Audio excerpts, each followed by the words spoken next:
In the somber town of Willow's End, nestled between whispering forests and the brooding silhouette of the Widow's Peak Mountain, an air of tranquility pervaded. Generations had lived and passed within this secluded hamlet, their legacies etched into the time-worn headstones of the central cemetery. It was a place untouched by time, or so it seemed, a slumbering relic where the greatest excitement was the annual fall festival. That tranquility was a lie. As twilight embraced Willow's End on a particularly crisp autumn evening, a subtle change perforated the calm. The wind carried a chill that seemed to originate from the bowels of the earth itself, sweeping through the cemetery, rustling the amber leaves that clung to life on ancient oaks. Old Tom, the caretaker, felt it first. A gnawing sensation in his bones as he locked the gates, whispers that something was amiss. He shook off the feeling, attributing it to his advancing years, and hobbled home, not noticing the ground behind him swell slightly as if taking a breath. Under the moon's cold gaze, the disturbance grew. The cemetery soil ruptured, the fissures widening as an unhallowed force awakened, a curse born of a forgotten, blasphemous ritual conducted centuries ago by the town's occult-obsessed founder. The malevolence had bided its time, festering beneath the graves, waiting for the stars to align and unleash its horror upon the living. In the dead of night, as most of Willow's End lay in slumber, the earth in the cemetery convulsed violently. Skeletal hands, bone-bleached by the confines of their earthen prisons, broke through the ground. Soon, the soil was a writhing mass as the undead clawed their way to freedom, the air filling with the stench of decay. The first to witness this horror was Sarah, a young nurse returning from her late shift. Her path took her by the cemetery, a shortcut she had taken countless times without a second thought. Tonight, her heart seized as a guttural groan escaped the confines of the cemetery, and she saw the unholy procession emerging from the grave. Terror rooted her to the spot as she beheld the ghastly figures, a grotesque parody of the townsfolk she once knew. She wanted to scream, but fear strangled her voice, leaving her helpless as the first of the creatures staggered toward the town.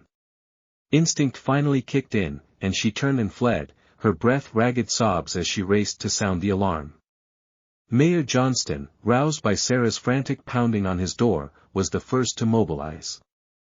His disbelief evaporated when he saw the pure dread in Sarah's eyes. He rallied the townspeople, a mixture of fear and determination steeling them against the nightmare that approached. The creatures, once neighbors and ancestors, were a tide of relentless hunger, their humanity stripped away, leaving only a lust for the warmth of the living. They moved slowly, with a persistence that was as terrifying as their appearance. Barricades were hastily erected, a feeble attempt to hold back the onslaught. The town's survival rested on a band of ordinary people, the butcher, the librarian, young couples, and even brave children. They fortified their sanctuary with everything they had, the local diner becoming a stronghold, its windows boarded, the smell of fresh pie replaced by the musk of fear. Father Abrams, a man of faith who tended the spiritual needs of Willow's End, brandished his cross, not as a weapon, but as a shield to hold on to hope. Alongside him stood Lisa, the local mechanic, her hands more accustomed to wrenches than weapons, now gripping a baseball bat with grim resolve. As the night deepened, the assault on the town commenced.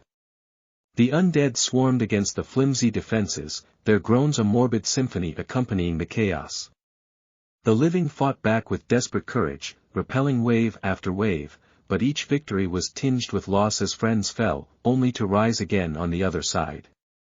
In the darkest hour, when all seemed lost, old Tom remembered. The town's history whispered secrets of its founder, a dark tome that was said to hold spells for protection and destruction. Believed to be myth, its existence was proven true as Tom recalled his grandfather's words and the hidden compartment in the founder's statue in the town square. With a small group of survivors, Tom made the perilous journey. They reached the statue, and with trembling hands, he revealed the compartment, retrieving the ancient tome. The words within were a litany of darkness, but among them lay the spell to return the dead to their rest. The fight to hold the creatures at bay while Tom and the others performed the ritual was fierce. Lisa fell, then Father Abrams, but not before offering a final prayer. The incantation built to a crescendo, the words a beacon of light in the oppressive darkness. Then, as suddenly as it had begun, a silence fell. The creatures collapsed, lifeless once more, their brief and horrific return to the world of the living ended by a few uttered words of an ancient language long forgotten. Dawn broke over a ravaged Willow's End. The survivors emerged, battered and forever changed. They mourned the loss, yet there was a sense of unity that had not existed before. They had faced the abyss together and had pulled through. The tome was burned, the ashes scattered to the four winds, and the town vowed to never forget the horror of that night. The cemetery was reconsecrated, the graves blessed anew, and a vigilant watch was established.